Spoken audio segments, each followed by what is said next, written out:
জয় রাধে। আজকের পাঠ শ্রী জগন্নাথ দেবের রথাগ্রে শ্রী চৈতন্য মহাপ্রভুর নৃত্য, শ্রী চৈতন্য চরিতামৃত মধ্যলীলা খণ্ড, শ্লোক 25।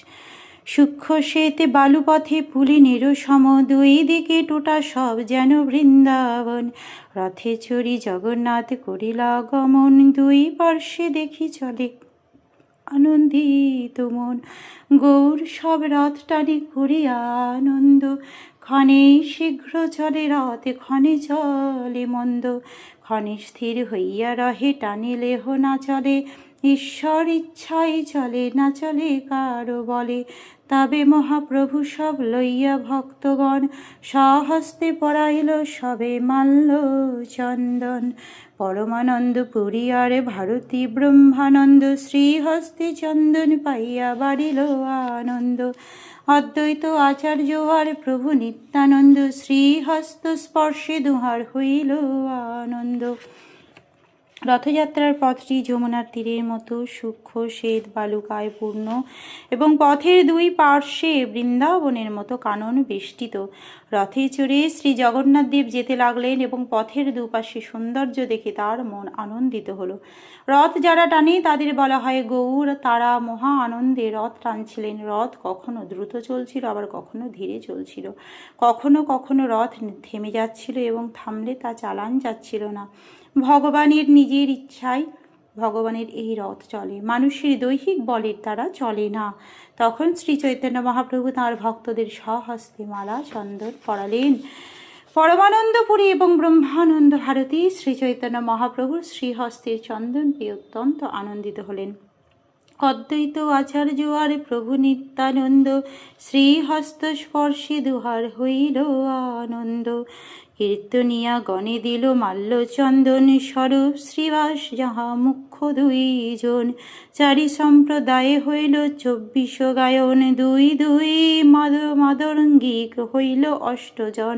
তবে মহাপ্রভু মনে বিচার করিয়া, চারি সম্প্রদায়ে দিল গায়ন বাটিয়া। নিত্যানন্দ অদ্বৈত হরিদাস বক্রেশ্বরে, চারিজনে আজ্ঞা দিল নৃত্য করিবারে।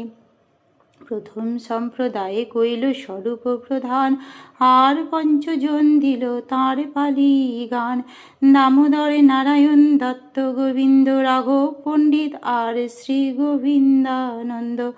অদ্বৈতের নৃত্য করিবারে আজ্ঞা দিল শ্রীবাস প্রধান, আর সম্প্রদায় কইল। তেমনি অদ্বৈত আচার্য নিত্যানন্দ প্রভু শ্রী চৈতন্য মহাপ্রভু শ্রীহস্তের স্পর্শ লাভ করে অত্যন্ত আনন্দিত হলেন।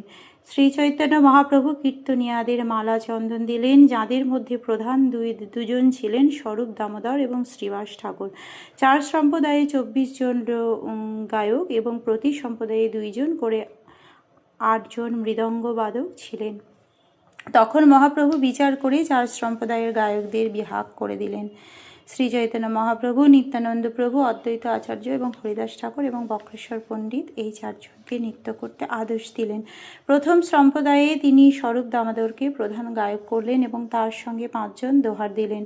সেই 5 জন দোহার হচ্ছেন দামোদর পণ্ডিত, নারায়ণ, গোবিন্দ দত্ত, রাঘব পণ্ডিত এবং শ্রী গোবিন্দানন্দ।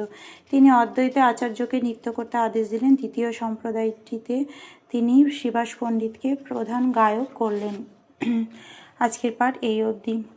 ভজ শ্রীকৃষ্ণ চৈতন্য প্রভু নিত্যানন্দ, শ্রী অদ্বৈত গদাধর শ্রীবাসাদি গৌর ভক্ত বৃন্দ।